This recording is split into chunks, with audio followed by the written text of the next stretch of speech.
Creativity, man. We're ready to go. So I'm going to take you through and just talk about the highlights of what's new in the world of Distress. For me, I'm always just looking for different ways that we can alter things that we do. And Distress has come a long way throughout the years, from inks to paints and stains and crayons and markers and oxide, right? So new at the show are Distress Embossing Glazes. And really, embossing glazes they're embossing powders. That's what they are. There's nothing unique from its actual material, but what makes them unique in the world of Distress is that these are all translucent.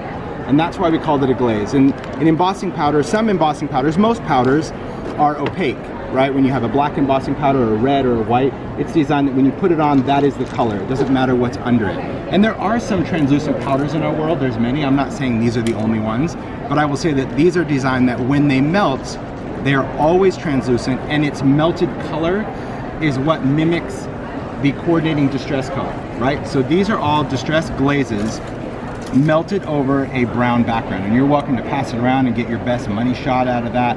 But the cool thing about it, as you can see, is that when they melt, besides that they melt to a beautiful shine, they are translucent, showing what's underneath. So if you put them over, like for example, Distress ink, you're gonna still see all of the drips, the texture, all of the stuff that you get with Distress, but that color of glaze is tinting what it's over, right? So for example here, these swatches, yeah, feel free to pass them around and take a look and scan through them. So these swatches right here show you the glaze in action. You can use the glaze over something stamped.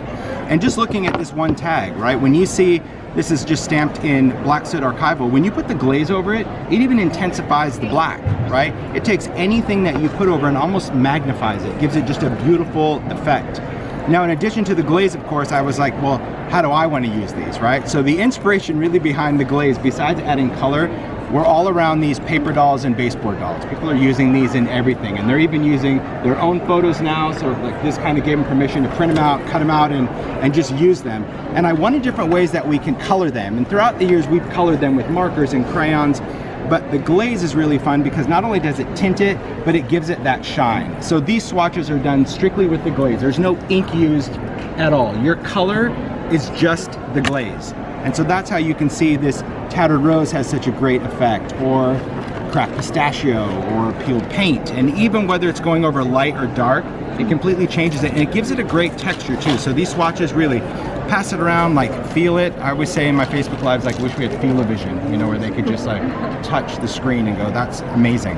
The cool thing about glazes as well is that the more you build, the more intense the color is. So anyone that understands Distress ink that have used it, you know that the more color you add, the more intense. So you can build these up as well through a stencil, through all different things. And I wanted different ways that we could adhere our powders. Obviously we have embossing ink. That's what we've had this in the line, and this is if you're gonna stamp with it or do whatever. But we needed some new tools as well. Now, again, there's nothing special to this particular liquid if you already have something similar. Okay, if you have an embossing pen, there's nothing in this pen that makes it special to work with this. You can use any kind of embossing pen, but because we do a line, we wanted it complete. So the Distress embossing pens are just pens that have embossing ink. There are two different tips in a package, a bullet and a brush. And that's just a nice way that we can apply clear ink and get our powders to stick to. So if you do lettering, you can do your hand lettering with a brush pen and put your glaze on, or any of these that I wanted to add that glaze, I just colored with the pen, put the powder on, and off we go. The dabber, there's been a lot of embossing dabbers. Ranger still has one in their line, but it's that paint dabber with the foam. And when you're working in mixed media, you have to be careful with embossing ink. Embossing ink is glycerin. It's very slimy. If you ever felt it, it's that kind of greasy look. And if you're doing mixed media things, like you want to put this on something like metal or wood, this is all done with glaze, right? So here's just the back of that Ideology clip. That's what it looks like. And this is what that clip looks like with hickory smoke glaze over the top. Look at that. Totally changes it, right? So when you're embossing on metal or like on wood, these are the number blocks, right? And this is the glaze. You have some options here. To get this to stick, the nice thing about this dabber is it's just a fabric top, right? So just like a stamp cleaner or something like that, you're gonna get a very light application of that ink. You're not gonna get it really wet or goopy. So if you put too much embossing ink on metal, even though the powder will melt, it's gonna wipe off because that ink has no place to go. So now it's trapped between plastic and metal, and it's just gonna slide off. So that's why we wanted a light way. Another cool thing, obviously, for the tag is I just took my dabber, swiped it on, put my glaze on it. So if you do art journaling or planning or chipboard, right, you can just take this and instead of smashing it into your ink pad, now we can just take our embossing dabber, put it on, and get our powder on there. So little things to kind of think about. Another cool thing about the glaze before I start cooking this up is that if you don't want it shiny, because it will dry shiny, you can get it to dry or melt matte. And the reason is it's not really changing how we do it. All you do is go over it with steel wool when it's done. You don't need to add any other mediums over the top. A little piece of steel wool after it melts and cools, you go over the top, and that takes away that high gloss shine and gives you a really cool dimensional, almost wax-like look and feel. Would sandpaper work too? Or? Sandpaper wouldn't, because it would actually carve it out because it's still plastic. So this is just taking off the sheen. You can also use things like Collage Medium or Gel Medium painted over it to dull it down. But the easiest way for me is just a little steel wool, go over it, and there you go. So let's take some of these out. Let's cook them up, play around with them. I always like to, and you know, I think in today's world of makers, we're swatch savvy now. We have swatches. We just like to make swatches, even if we don't do anything else with them other than have swatches. That's what we have. I took them out of the crayon tin, so the jars do fit in a Distress crayon tin if you're looking for a storage option. But the powders, don't be fooled by the color on the jar. We're still gonna get a translucent look. So if you're expecting, like if you're matching this up and saying, oh, I want this really bright turquoise when I do it, you're gonna need to put something white over this. So another thing to think about with glaze is any ink that you would normally emboss with, a pigment ink, paint, you can still use under the glaze. Don't think like you can only use these sticky things. Even Distress people, right? You can emboss with Distress ink. So we can still stamp with a color, emboss with a different color glaze, and get a whole different kind of thing going on.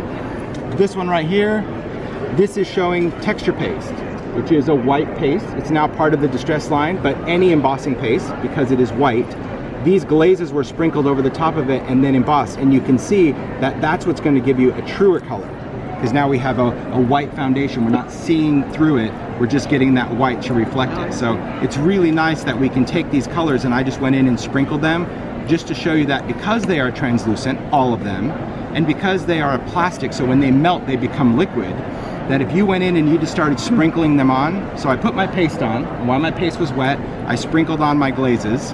I did my little tap dance, because when you do that, it's what gets the colors to bounce. In other words, if I sprinkled my color and I did this, whatever was here dominated everything else, right? Have you ever done that? Tried to color with powder and you flick it? That last color just covered everything. So if you just do the dance, that's gonna get all these colors to start popping around and sticking into different random areas. And when they melt, they will actually blend, just like a color would, because it's melted plastic. So when you heat this, where that green overlaps that blue, overlaps that brown, that powder starts to melt, and you can get really cool, authentic, very unique looking glaze combos. Does the paste need to have any special features so that I can emboss it?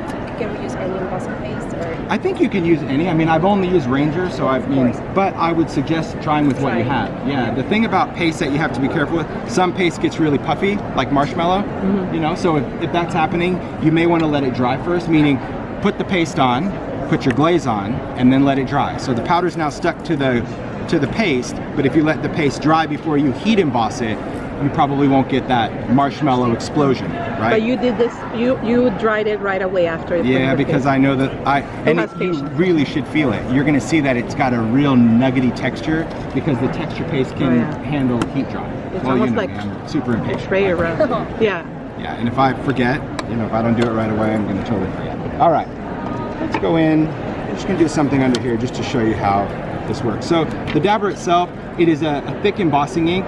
So when you press down, you can apply a little bit of pressure to get some ink out, but if you go in and just squeeze this, you'll pop this sucker right off. Oh. Done it, okay? Right? Because it's not designed to flood color. And I was so used to like a paint dabber or a stain where I'm like squeezing and pushing down and just like, just pop it back on and know to never do that again. But I don't know if your camera's picking this up. I tried to do it on the mat just to show you the shine. There is ink that is coming out of this. Let me just show you. And you see that little bit of shine right there? It's just a very faint, that's what it's for, that's all you need. So if we're going to do this over something, let's just take a stand. Will you see it wet? Like it will show wet? It will show wet. So I'm gonna do my best because I know you guys are videoing, so I want to play to you guys. So just like, dip it, this way, yeah, show me this. Just like a movie, I'll take this block. So I'll just take a little flourish. let's put this down. We'll stamp with some archival.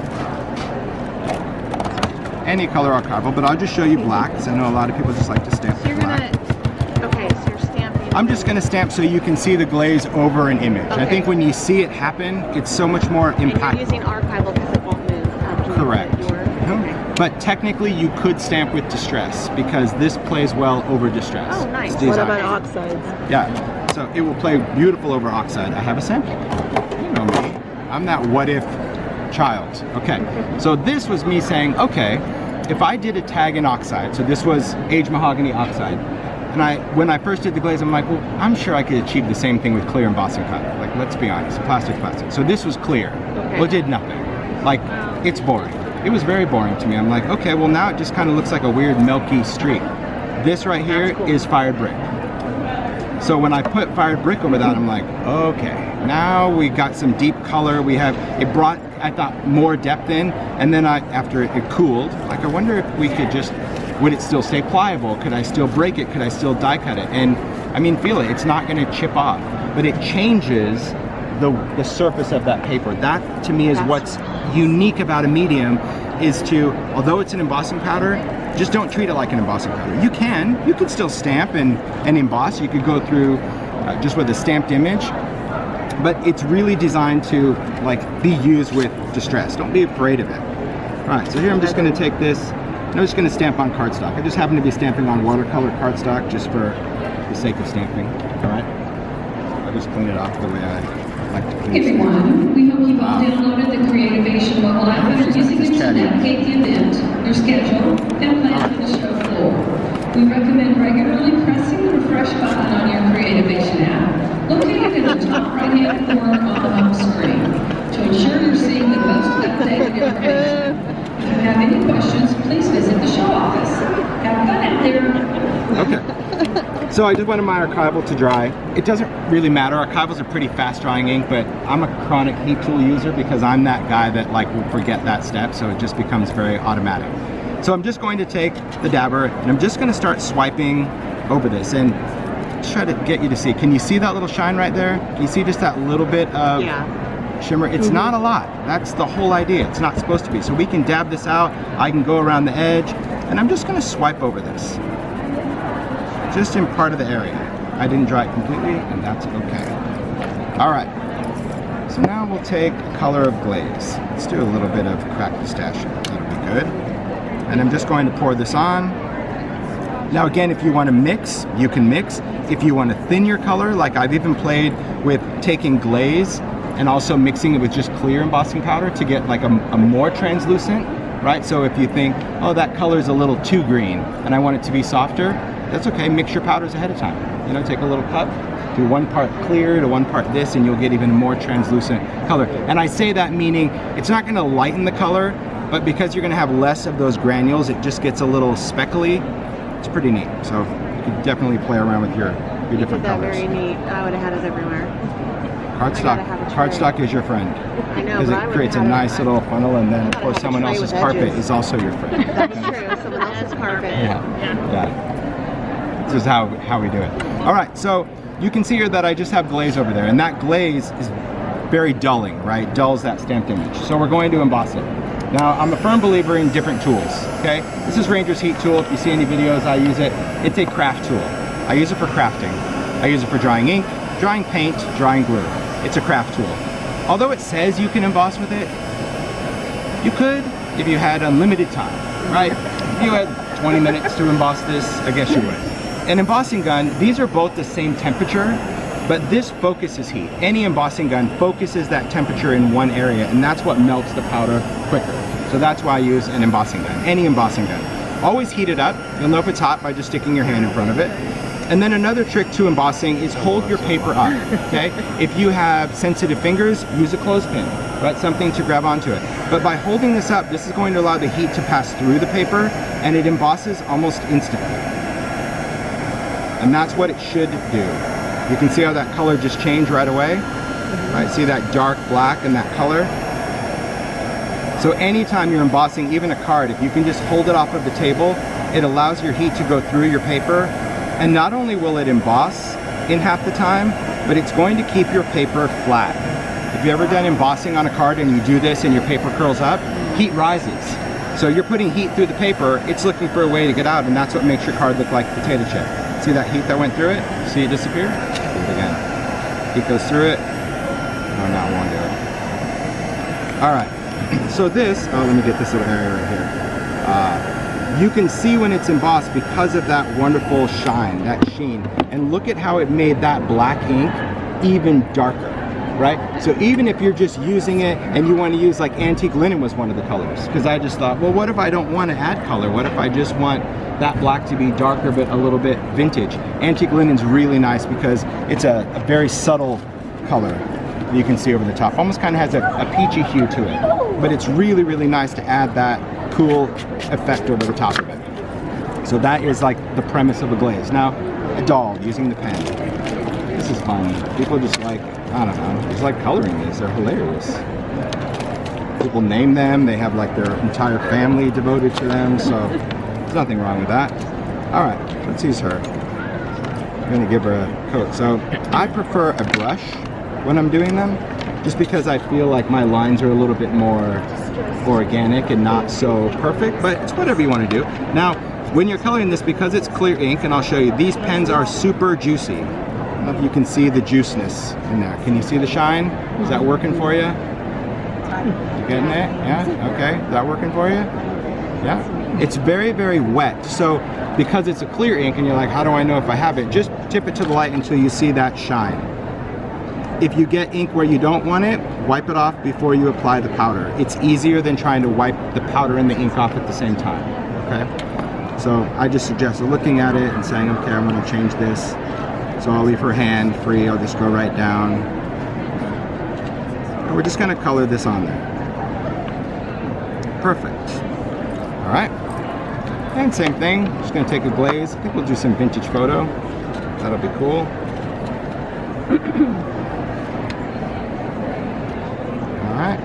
Same thing, just put this on. And if you're doing the dolls, of course, you could sit there and say, okay, I'm gonna do this a collar, a collar, a different color, and you can put your colors on. So if you're gonna do different colors, I would put my pen down, do my powder, heat it, and then I would go in and do another color. Okay, I don't really like to do powder on powder because static is static, right? So even if you went in with a pen and you put green, the static charge is gonna get it everywhere. So if you wanna use multiple colors, go through the full steps of putting your ink down, your glaze down, and then you're gonna heat it. All right? Here's another good one.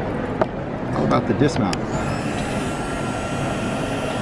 Same thing, I'll try to hold it just so you guys can see that. So even on something like chipboard, it just melts very, very quickly. It is a fine powder. I wouldn't say that it's ultra fine, but it's certainly not a thick powder. And always emboss away from your finger. It will burn. Yeah, it will burn. Like, look at that. It's so stinking fast. So we've got that great tinted, shiny, and you could still go in at this point and go in with your markers, your crayons, do whatever it is that you want to do to that doll. All right. So another thing we can do. Let's talk about, let's just talk about this one. This would be cool. So I have a tag, I have a background. I've done with distress, you know, whatever elements you want. It doesn't have to be with distress. It could be whatever. This happens to be done with some mica. We'll do this one. It's kind of like that. And you say, oh, you know what? I want to add a little element to it. So paper doesn't have a memory. So if you're one of those embossers and your paper does something, just undo it. Okay? It's not going to remember that it needed to be like that. But maybe I want to go in. I think I'm going to add some blue. So we'll do some broken china on this one. So here I will take my sprayer,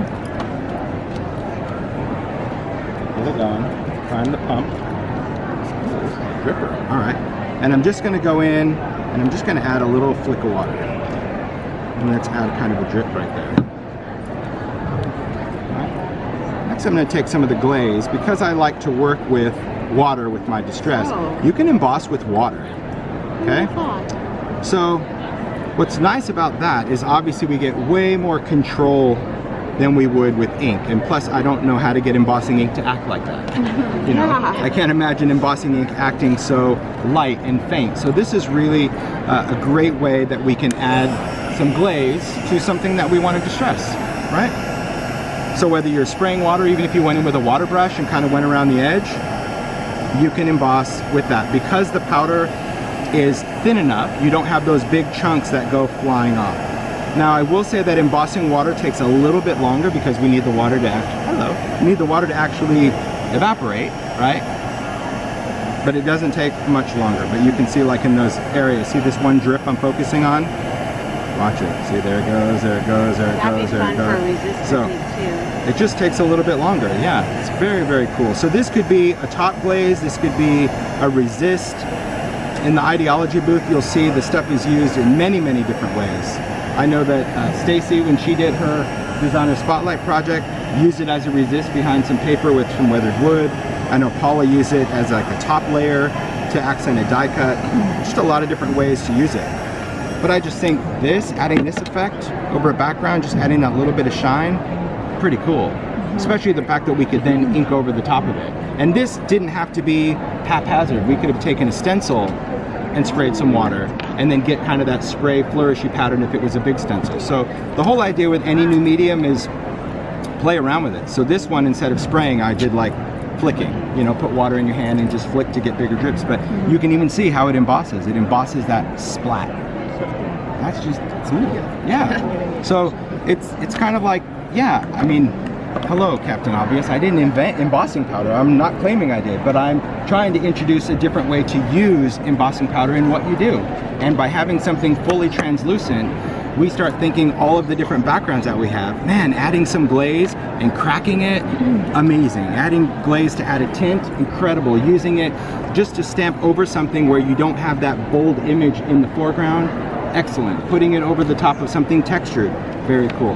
That's really why it was more of a glaze, because I wanted you to always think of it as like this top layer. Like, what could I do, like a glazed donut? Glazed donut's not inside the donut, it's on the top of it. So think of these glazes as what can I do to accent or alter what I've already done. And so everything that you have, from stickers to chipboard to metal embellishments, you know, it changes everything. And when you start playing around with different color combos, that's going to also allow you to either use it as its own, right? Use it as its colorant. And that's a weird thing because, you know, obviously I've been an inker for many years. So my first instinct is like, put the ink down, then do something. But for me, because the color's in there, it's just like clear and off you go. And then playing around with different opportunities of ways to either steel wool it or using it with water, that to me is what makes the Distress Glazes like, it's just different. Very cool. So that is kind of the overview of glaze, and then we're going to talk about some other mediums. Any questions on the glaze before I move on? It's pretty neat, right? It's one of those duh things, but when you see kind of all the different things you can do, you're like, okay. I get it. I get it. I didn't know you could do it with water. That's awesome. Yeah, water's very cool. And that was the other thing, you know, when it comes to embossing powder, because embossing powder is just plastic. Everyone's embossing powder in the world, it's plastic, okay? And it just grinds up differently, and there's different kind of plastics, and some are metallic plastics and opaque and transparent. But the grind is everything, right? So like ultra thick, back in the day, ultra thick embossing powder, it wasn't thicker, it was just chunkier, so when it melted thicker, right? So there was nothing about that plastic that changed it. So super fine detail. What makes it super fine is it's so delicate and almost like dust that it provides way more detail when you're embossing.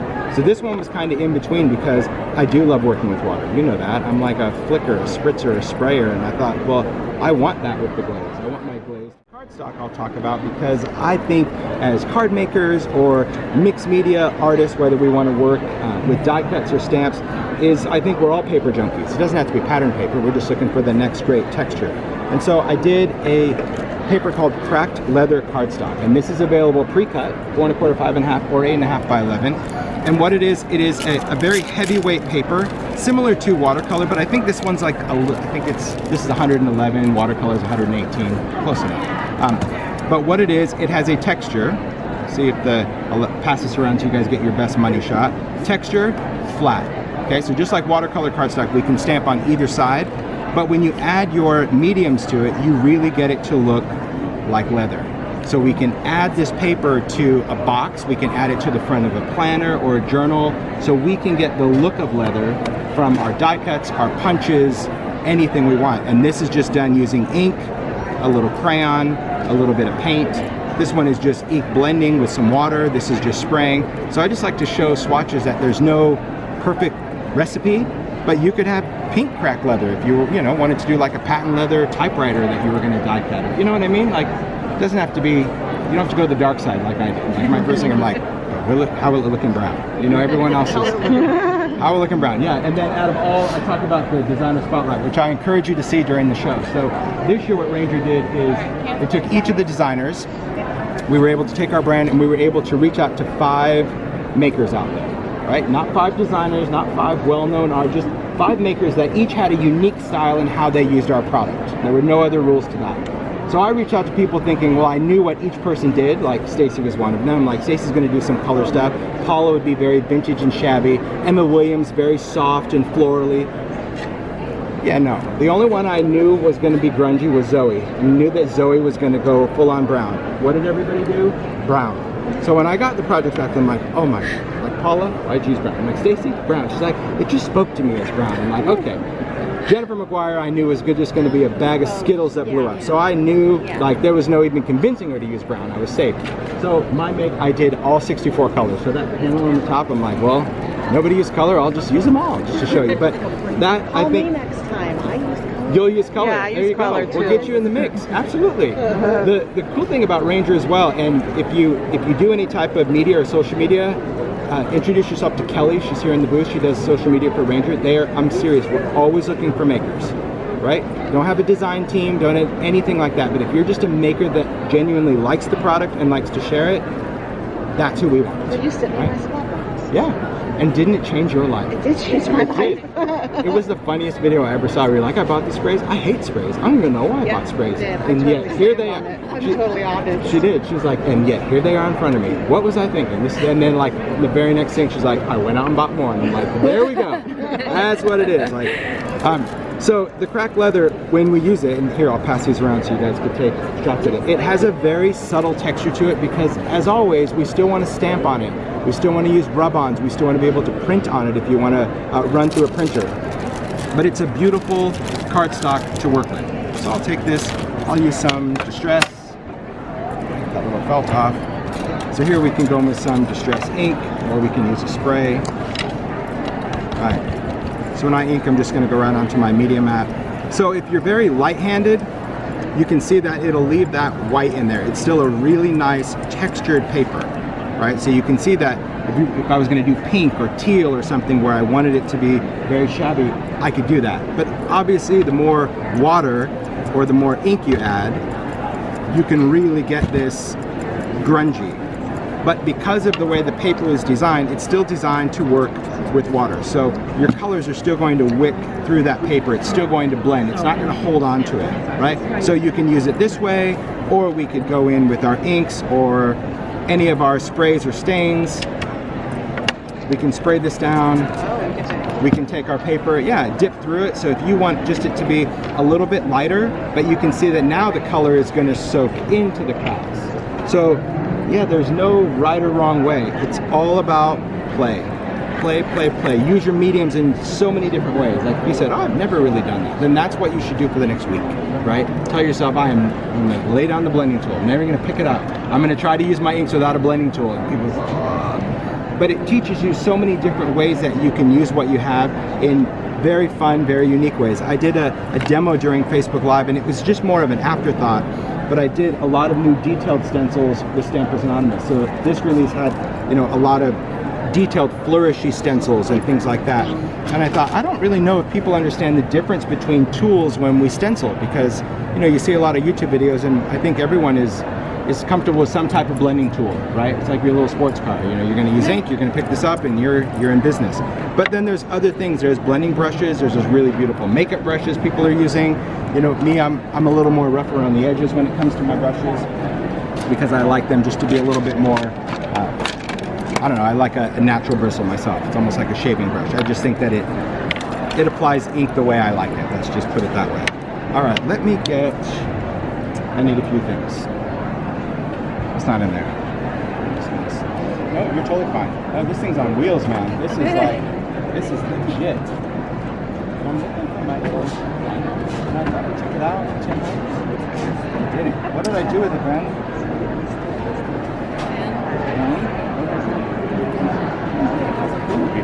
You don't see a piece of shelf liner? No? I know, it's a little square of happiness. Where'd it go, You had Bets? it out. Where'd it go, Bets? Did I get it out? I didn't think you had it out. You don't think I did? Oh, okay. I could be wrong. Then I'll go dig it. Can you do Jack in the Box when you come out, please? That would be fun. Okay, thank you. Well, you have to do the scene. This is too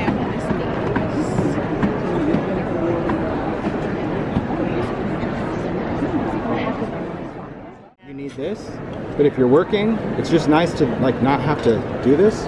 But a brush, do a stencil. So if I'm going to just do a brush on paper, a brush is always going to give us our softest application of color. And if you're new to inking, that's another thing that's really important to understand, is that if you're new to inking and you're only working with a brush, you're going to want to go with bold colors, because if you try to take light colors, spun sugar, weathered wood, and you're using a brush, you are going to convince yourself your ink pad is all dried out and it doesn't work.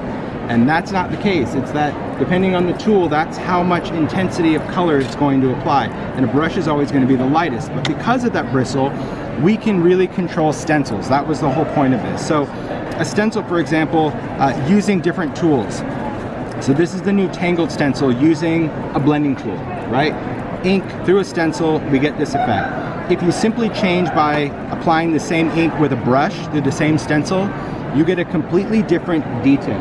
So anytime you're working with stencils that have a lot of detail, changing your tool from a blending tool to a brush is going to focus and get those nice thin lines, right? Doesn't mean you always use a brush, right? We can still go and use a blending tool, but if you have that detailed stencil and you're really going for that special pattern, just applying it with a brush is going to get everything to the edges. So having different tools, I think, makes a big difference when it comes to how we apply color and what we apply color to or with, right? Different tools are going to do different things. And you know, as the industry progresses, right, when we're going into more detailed stamps or more detailed stencils, you kind of have to remember all the different tools that we have and why we have them, right? Sometimes we just think, oh, this is what I use and that's all I use. I'm like, well, that's what you use for that. We kind of need to change it up. So in addition to the cardstock in our distress world, we have some other mediums. Okay, wow, jeez, Tim, you're just an absolute wreck today. Different mediums are paste. Now Ranger has had texture paste and crackle paste in their line, they still do, but they put it in the distress line for this show, put it in a little bit smaller jar, just because I think that a lot of mediums, you know, in today's maker, it's like we always think that if it's in quantity, it's better. I don't think so when it comes to art mediums, because like if you have a bigger pot of something, it just dries out quicker. So when I'm designing, I'm kind of going the opposite way. It's like the taller the jar, when you use it, the more air that's left behind and your mediums are just going to dry out. So the paste that we have, we've actually changed the size. So texture paste, we have matte texture paste, and that's going to be this stuff. And matte texture paste actually dries hard and textural. It is completely matte, but what makes this paste unique is that you can put any medium over it after it dries. So you can put watercolor over it and it will absorb watercolor. You can put dilution sprays, you can put Dina's paints or gloss sprays, you can use Distress Oxide, anything you want, because most paste, most embossing paste, resist a water-based medium. Most embossing paste you need to kind of go over with something pigment like a paint or something like that. This will absorb color exactly like paper would. It just sucks in that color and it will also release it. Crackle paste, if you're crack challenged, right? You know, because we have Crackle Paste or crazing or whatever, it honestly is a foolproof crackle medium. You put it on, it doesn't have the same thick texture of that, it's much more fluid. You put it on with a palette knife, when it dries, it cracks. It's that simple. And you can apply it to anything you want. If you're going to put it on something like metal or plastic, my advice is put down some Collage Medium first. Put down a layer of gel medium or Collage Medium and let it dry, and that's going to give your surface some tooth. it's going to just allow this to not only dry and crack, but to keep it from like chipping off easier. Can you heat set it? Because some crackle paste you can heat set. You can heat set it, but really you get your best crack if you just let it do its thing. Because if you use heat, it wants to separate it quicker. So you get these weird little lines that wouldn't normally appear. It's not it doesn't take very long. I would say probably within like 15 minutes you're going to see it happen. So it is very, very quick. And you'll see here, this is just swipe with a palette knife, just to show you that the thicker the medium, the bigger the cracks. But even the fainter, where it's almost non-existent, you'll see crackle. So in the past, a lot of stuff that I've had, like, you know, Distress Crackle Paint, you had to put it on almost like frosting to get anything to do anything, and this, you put it on and off you go. And same thing, we could add paint, we could add Distress Crayon, we could add ink to this, so it's just a very cool medium to work with. Next one is grit paste. We introduced grit paste, which is like this grittier texture paste, and we've used it for snow, we've used it for rust. This show, we introduced a translucent grit paste. So the cool thing about that is you can see it's see-through, but our original grit paste was gesso based. And we know if we put gesso on something, it's just white and there it is, and if you don't want it somewhere, it's gonna be too bold. So the transparent does allow us to create more organic texture. Rust on metal, rust on wood, rust around the edges of stuff, and if you don't put any color, you're still gonna see your pattern paper underneath. You're gonna see anything you want under it. So take a look at the texture of grit. So we have all four of those mediums. That's these guys right here. So we have texture paste, that's these crackle and matte, and then we have grit paste, opaque, and translucent. And they're just in a smaller jar that, again, you can apply with a palette knife, a brush, anything like that. All right, so I think I covered all of that except for this little guy, and that's what I was talking about, the tin. So again, storage tins. I like to work with tins. I'm not really a storage organizer at home, right? I use an old hardware spinner for all of my stuff in my studio, but if you're going somewhere, going on a trip, or you just don't have the opportunity to store all your stuff on big shelves everywhere, storage tins are kind of cool. That's why we did them. And everybody wanted an ink pad storage tin. This holds 15 ink pads. You can see that it holds them apart, where you actually can take pork chop fingers and grab your ink pad, which is nice. You also know, if you've had Distress through the years, that the lid's kind of like a game. Sometimes they fit perfect.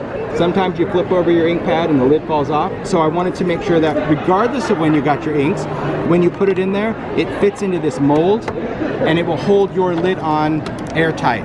So right? it comes with the mold. That's good. Comes with it, yes. Okay. And for people that are already freaking their freak on social media, because after I did Facebook Live, they're like, but Tim, I don't like mine. I store mine upside down. They sleep like a bat. Whatever it is, you could take this insert, take it out, and flip it over, right? Because the idea with this is that it is stored like this. Some people just don't like to store their ink pads on their side. That's all right.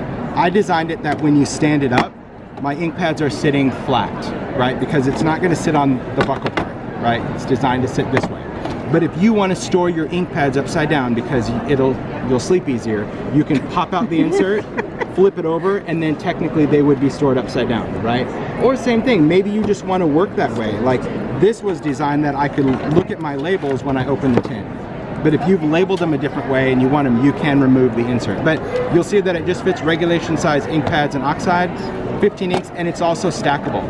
So this one has a lip here and a recess here, so you can actually stack all your tins and they lock together. So it's pretty cool. It's just nice. And 15's enough. I mean, everybody always says, well, I want something that holds all 60 colors. I'm like, really? Yeah, it's called the suitcase, you know, because how are you going to carry it? So, been there, done that. You remember, I mean, I did tins back in the day. Remember my Cropper Hopper tins? Remember that one that I was like, ooh, I'm gonna make one that holds like all 60 Adirondack. And like, as soon as you picked it up, the handle fell off. Because like, it just got, right? The tin held it, but I'm like, ooh, stand up itself, like the handle would do. So anyway, silly things. You learn, right? Live and learn is how that is. So I think I covered everything in the world of Distress. Anything I didn't cover? No? Yes? No? Okay, good. Oh, I'll talk about this. I didn't talk about this. This was a last minute thing. Yeah, this was a please. And I have Heidi to thank. Yeah. Remember, you got me thinking about Collage Medium, and you kind of cracked the ice for me. Heidi from Simon Says. Yeah. Yeah, because, well, listen, I've wanted Collage Medium in all different things, and if you've ever used glossy accents, the tip of that glossy accent bottle is really nice, and I always wanted Collage Medium smaller and bigger, and Ranger's like, no, it's going to be in the jar, and that little squatty bottle is all you're going to get. But the great thing about this collage medium, it's in that fine tip like glossy accents. And now when you're doing detailed gluing, now we can just go in. Besides it holds double the glue, it's for all of my embellishments. Collage medium is everything. Because people ask all the time, what is the glue? And you can ask any, I mean, Stacey's over there shaking her head. Any maker that makes every single thing in ideology, it is collage medium. There is nothing this cannot glue. It can glue glass to glass, metal to glass, fabric, paper, wood, you name it. The beauty of collage medium, besides it dries completely matte and transparent, is that it shrinks when it dries. So when you go to glue a glass bottle down and you get glue ooze, when this dries, it will literally shrink behind that and dry. All right, so you will not get glue ooze through a button. You will not do any of that. It also has a drying time of now. So if you're going to use it to actually collage, right? I'll just show you just like some little dots of glue that I can get from this bottle, which is really cool. And I can get just tiny little dots from putting it on embellishments. But if you're going to use it like for ephemera, and you're going to use it out of a jar or a brush, right? I'll use collage medium just out of this and I'll brush it on. If you put paper down, drying time of now, it's going to bond, right? But same thing really applies for embellishments, right? Although the medium itself doesn't dry instantly, the bond is instant. So when you put a metal embellishment on something, you can move it like quickly to position it, and then you need to leave it alone, because if you keep moving it, you're actually breaking that bond. So once it dries, your embellishment would fall off. So this is about like taking a bottle, think of like a gingerbread house. You ever made one with frosting? Like you stick in the peppermint, like there it is. You keep doing that, it's just gonna fall off when it dries. It's the same thing with collage medium. Put something on and leave it there. So yeah, that's the other thing. I don't think I forgot anything else after that. Awesome. All right. Any questions, or now I can just play? What time is it? You can play. Sweet. I have 15 minutes of playtime now. That's good. All right. Oh, shit. I'm just gonna play around with stuff. All right. Did you try the embossing distress with the collage medium to dry like? Let us.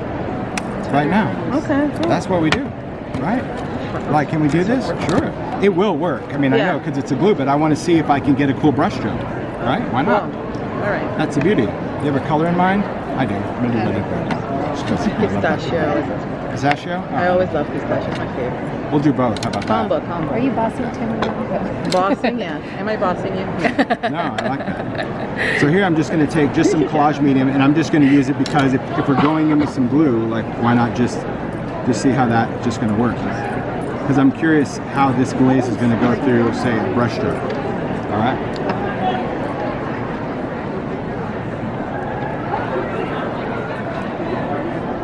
Let's just put some different colors down.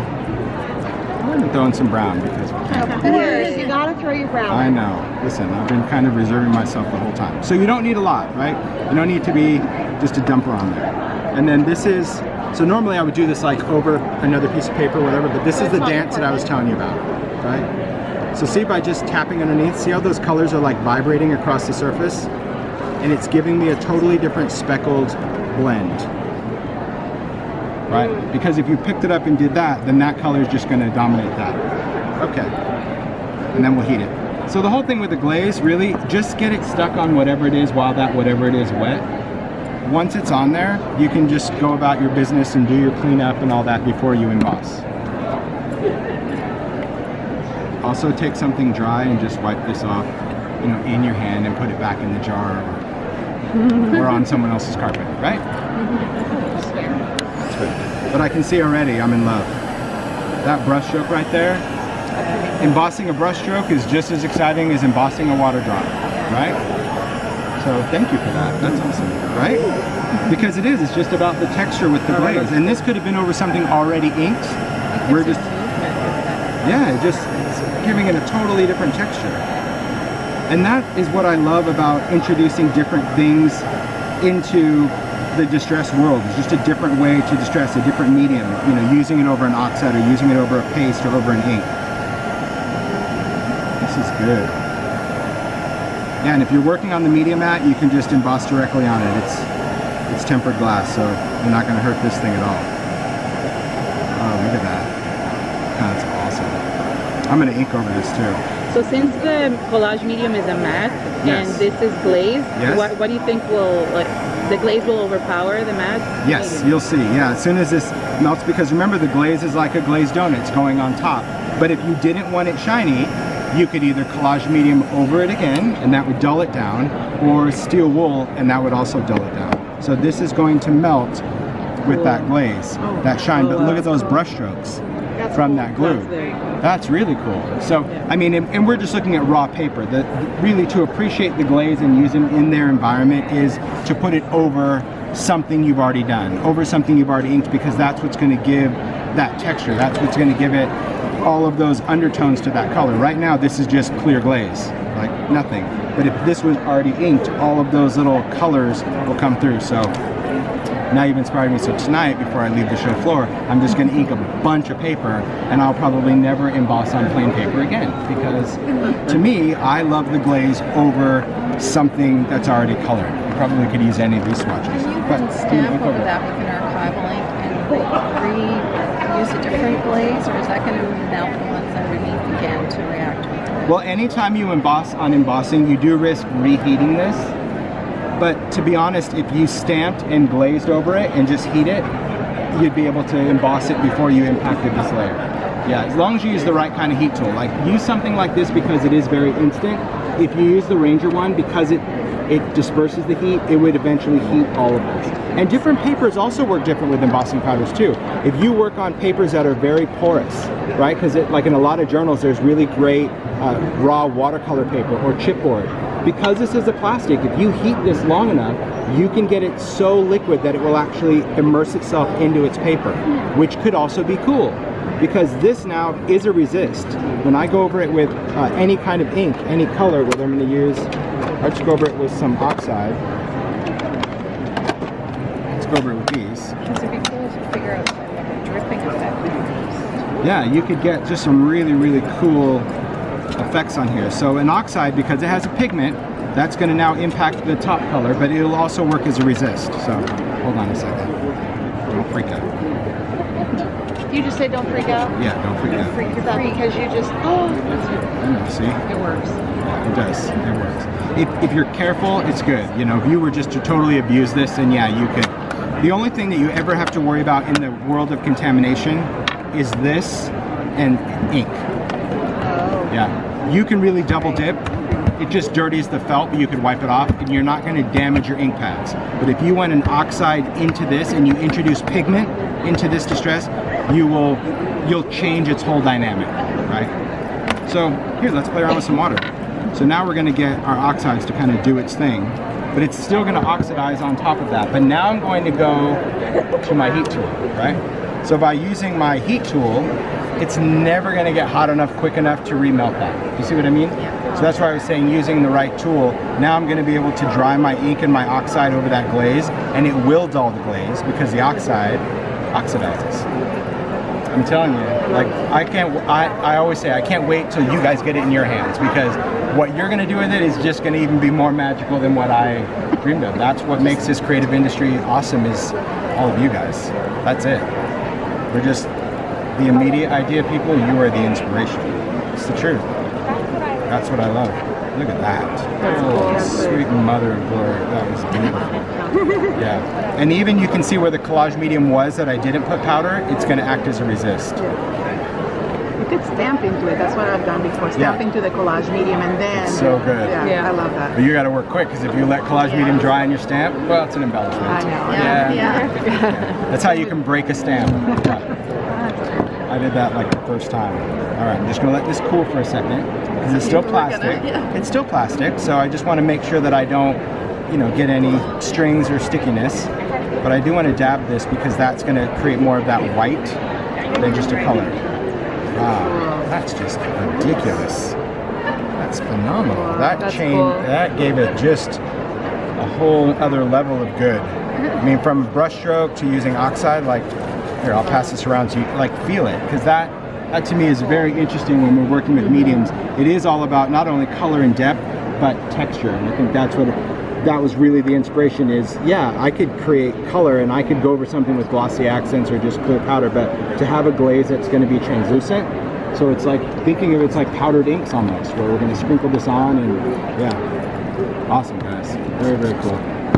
All right, I'm going to clean this up. There are 12 colors.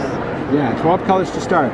It's up to you, America, and the world, because the whole thing about colors is really up to how people like it. When I did Facebook Live, there were a lot of crabby people that we didn't have new colors of archivals, and I'm like, y'all just did it. Yeah, that's just what it is. It's very interesting. Yeah, people think, oh, you're Tim Holtz, you just ask for it and they just do it. I'm like, no, it doesn't work that way. I've been Tim Holtz my whole life. It doesn't work that way. It is. It's what people use. So I too want more colors of archival, and I want more glazes. So I think that the more people use and share, that's what impacts them. I mean, think about it. We got all of those oxide sprays in the first year. Why? Because when we released them at Creativation last year, social media blew up and they wouldn't give Ranger a break. And it's like, thank you guys. Because that's what kept them releasing more colors and more colors. And that's really what it is. It's that if we use them and we like them, then they'll continue to invest in more colors. And you're never going to have the oxides in the smaller because of the properties of it, is that correct? It just, it doesn't stay well. I mean, you can put it on there, but really over time, these two mediums, the dye and pigment, go away. So never say never, because we've been working on it since we released it, but we're just still not there. So the chemists are looking for some type of resin, is what he says. Some type of resin that will keep the dye and the pigment happy on. It's about surface tension. He's got all sorts of different reasons, but like when an ink pad's made, this material, this felt, because it's a felt, if this was a foam, it'd be different, right? Because most pigment pads are that squishy foam. A pigment likes to live in foam, but a pigment doesn't like to live on felt, right? It wants to separate like oil and water. But on this, they soak it in the ink, they run it through a roller which kind of pushes everything out, and ink is a suspended medium. That's why that whole myth of, oh, your inks are going to drip down the side. I'm like, nope, they just kind of sit there. But on this, because there's not enough surface, that's where the dye and pigment just starts to separate. Not necessarily to the edge, but it just doesn't play well over time. If we were makers that were actual consumers, we're not. We're collectors, and I get that. I'm one of you. I totally get it. We want it in every color first and then decide if we want to use it. Well, not you. You're like, I'm going to buy this and I hate this, and then I'll buy more colors of it, and that's totally all right, man. So you validate us all. We aspire to be, I think, a little bit more reserved in our purchases. But she's like, yeah. She's like, you don't know. Yeah. Get what you get. That's right. Yeah. But this is like, it's the time that over time it's just not stable. But we are working on it, so I'll never say never. So maybe it's not this. Maybe it's a little bigger. And I told them that, like, you know, maybe it's. But I really want this. I don't want to settle for something. Yeah. Any other questions? What if you put 2 or 3 of these together in a little shaker? So they'll blend. So just like this, if you look at this one embossed, kind of. well, these colors when they liquefy, so if you just embossed it in one stage, then yes, they would remain speckled. But the longer you heat these, because they're liquid, they'll start to blend together. So I've already mixed the glaze with clear, and it does give you more of that speckled kind of graniteware look, because now you're dispensing the colored crystals with the clear. I've also used it with frosted crystal. So Ranger has an embossing powder called Frosted Crystal, which is more of like a matte embossing powder. So it does dull these even more. So when you mix this with frosted crystal, it's not as shiny. It still has some gloss, but it's just a little duller. So, you know, I really plan on doing a lot of things, but what you have to be careful of is if you mix these with opaque powders, the opaque powder will dominate the transparent color. Okay. Right. So if you said, ooh, I'm gonna mix fired brick with my red embossing powder, it's just gonna look red. Because that opaque powder will just dominate anything translucent. But because it's opaque, yeah. And that's really why I wanted to even instill this whole glaze word. That's why I said I didn't invent the powder, it's still embossing powder, but to have a line of full translucent powders that you know when it melts, where's that weird little thumb swatch that I did? Here we go. That you know that when it melts in its first layer, it is going to give you that color. It is going to give you tattered rose, it's going to give you fired brick, rusty hinge, fossilized amber. That is the same thing if I took ink and just smudge it with my finger, that's it. But the more color you add, just like the more Distress ink you have, the more intense the color is. But rusty hinge is never going to be walnut stained. No matter how many layers, it's just going to be a deeper rusty hinge. This will never be aged mahogany or anything like that. So, but to me, it's a great palette to start with. I love it. I'm just every single day, just the more I play with it. And that's another thing. Everyone thinks that like we have this product years ago.